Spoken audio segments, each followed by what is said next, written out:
Pastikan semua kegiatan kita punya nilai di hadapan Allah. Jangan hanya punya nilai dunia saja. Kalau cuma dunia saja, apa faidahnya iman yang telah kita yakini itu? Apa bedanya antara orang beriman dengan yang belum beriman? Maka pastikan bukan hanya sholatnya, tapi semua aktivitas hidup kita. Makan kita punya nilai di hadapan Allah. Berpakaian punya nilai di hadapan Allah. Berkendaraan punya nilai di hadapan Allah. Semua kegiatan yang memiliki nilai di hadapan Allah itu disebut dengan hasanah namanya. Disebut dengan hasanah. Karena itulah kemudian ketika kita mengerjakan satu perbuatan, seperti saya mau minum misalnya, maka saya niatkan minuman ini untuk mendapatkan ridha Allah. Ya, maka saya katakan Bismillahirrahmanirrahim, kemudian saya minum. Maka kalimat Bismillahirrahmanirrahim itu yang menjadikan aktivitas minum itu punya nilai di hadapan Allah. Minumannya sama dengan yang diminum siapapun, ya, menghilangkan haus fungsinya. Jadi hausnya hilang, tapi apakah dengan hilangnya haus itu Allah memberikan nilai tidak? Ada amal solehnya enggak? Bismillahirrahmanirrahim punya nilai itu. Itu yang dimaksud hadis Nabi, kullu amrin dzi balin la yubda'u fihi bismillahirrahmanirrahim fahuwa abtar. Ya, setiap perbuatan baik, ingat yang baik ya, bukan perbuatan buruk. Bukan korupsi pakai bismillah misalnya, tidak, enggak boleh itu. Ya, mencuri pakai bismillah, tidak. Semua perbuatan baik dibalin itu yang dibenarkan oleh akal dan hati kita itu benar. Jadi sesungguhnya kalau orang berbuat salah, hatinya pasti menolak. Ya, hatinya menolak, itu bal. Ma fi balika. Apa sih yang ada dalam hatimu itu? Ya, kan saya sering katakan begini kalau ingin menguji ya. Anda keluar dari masjid untuk ngetes, bukan dilakukan terus, bukan ya. Untuk ngetes, coba iseng-iseng pakai misalnya, dipakai iseng, bukan dipakai pulang ya. Dipakai iseng misalnya sendal orang lain. Masukin dulu, tes. Itu hati kecil pasti mengatakan, ya itu bal, hati kecil mengatakan, itu bukan punya kamu. Pasti itu, secara otomatis. Ya, secara otomatis. Lepas lagi tuh, jangan dipotong videonya ya. Saya mesti potong video tuh. Ya, itu ngecek itu seperti itu, hatinya pasti akan protes. Nah, jadi Nabi pernah mengatakan istafti qalbak. Ya, coba tanya hatimu yang paling dalam. Kedalaman hati itu disebut dengan bal namanya. Maaf dari kenapa lu? Apa sih isi hatimu itu yang membimbing pikiranmu? Ya? Nah, dari situ kullu amrin dzi balin, setiap perbuatan baik yang dibenarkan oleh hati kita, membimbing pikiran kita, tapi tidak diiringi dengan Bismillahirrahmanirrahim, ya, fahuwa abtar, maka terputus nilai keberkahannya. Artinya nggak ada nilai di hadapan Allah, cuma dunia saja. Nah, setiap perbuatan baik yang diniatkan untuk mendapatkan ridha Allah itu disebut dengan hasanah. Poinnya 10. Setiap perbuatan baik itu poinnya berapa? 10. Itu yang dimulai di Al-An'am ayat 160 tadi. Man jaa'a bil hasanati falahu 'asyru amthaliha. Siapa yang mengerjakan satu perbuatan baik punya nilai di hadapan Allah, maka nilainya diperintahkan pada malaikat mencatat 10 kebaikan. 10 itu tadi standarnya ya, bukan 1, 2, 3, 4, tidak. 1 ke 2 ya potensinya 500 tahun, 2 ke 3 500 tahun, 3 ke 4 500 tahun. Makanya mengumpulkan pahala itu caranya mudah. Mudah.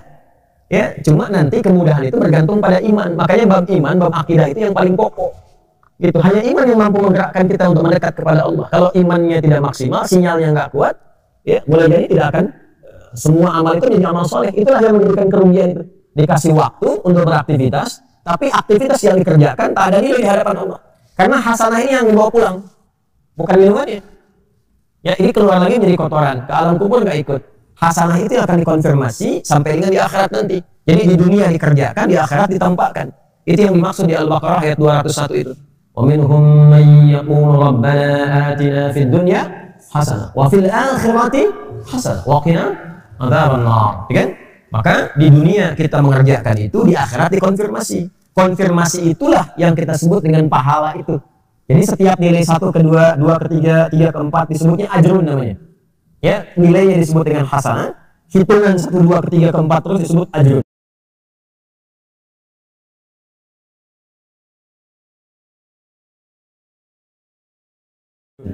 Di surah At-Tin itu yang paling viral, lahum ajrun ghairu mamnun, ya.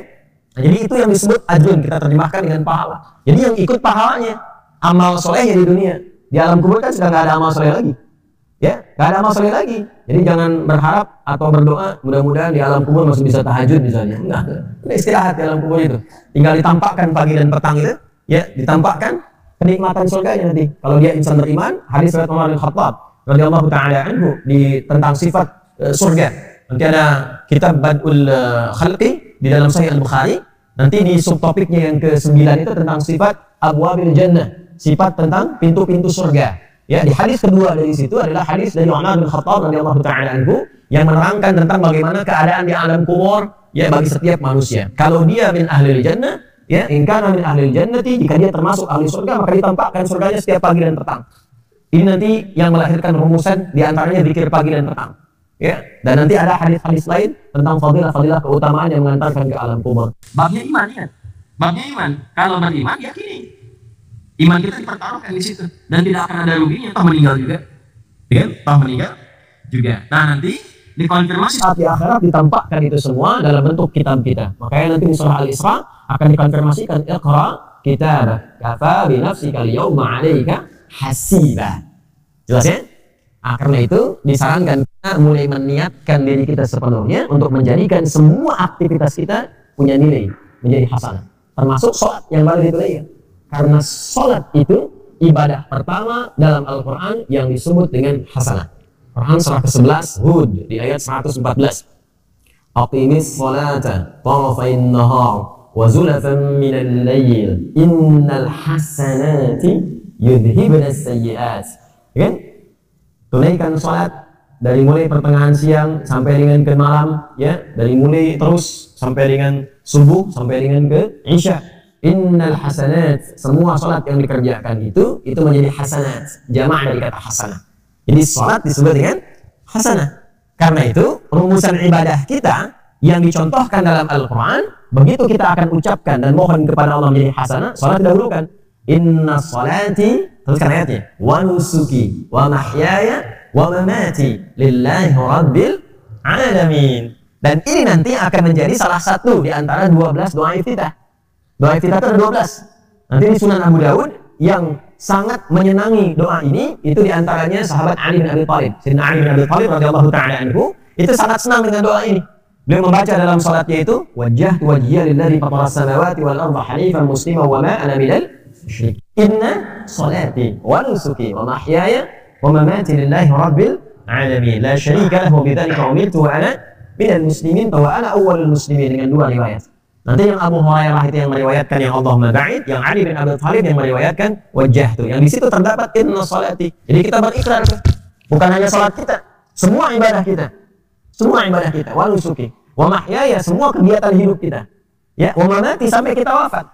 Jadi barusan itu kita berikrar, selesai salat subuh, mulai selesai subuh ini, semua kegiatan kita mesti punya nilai di hadapan Allah Subhanahu wa taala. Itu ikrarnya. Jangan sampai berbuat maksiat. Awas, hati-hati. Maka ditutup nanti di ayat 165-nya. Awas, di ujung ayatnya nanti inna rabbaka sari'ul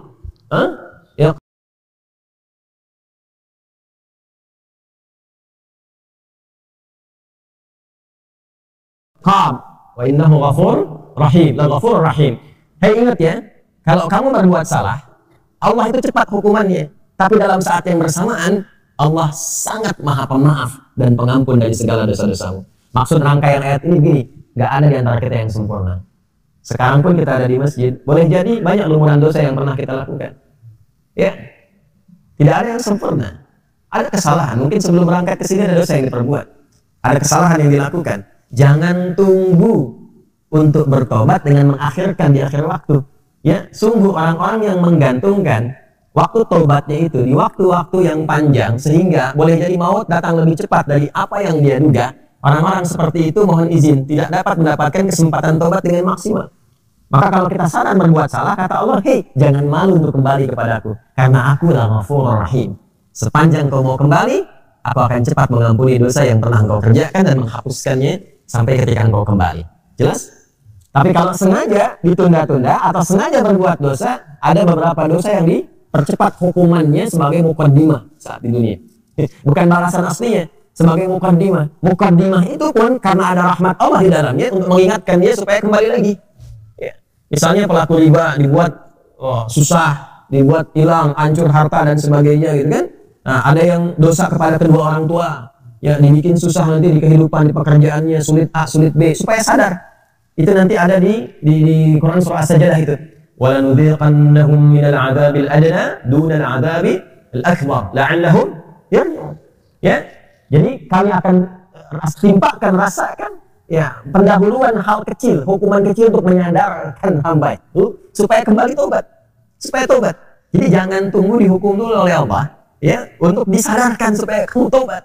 Sepanjang kita merasa ada kesalahan, istighfari, minta ampun, kembali pulang, lalu setelah itu istiqamah mengerjakan kebaikan.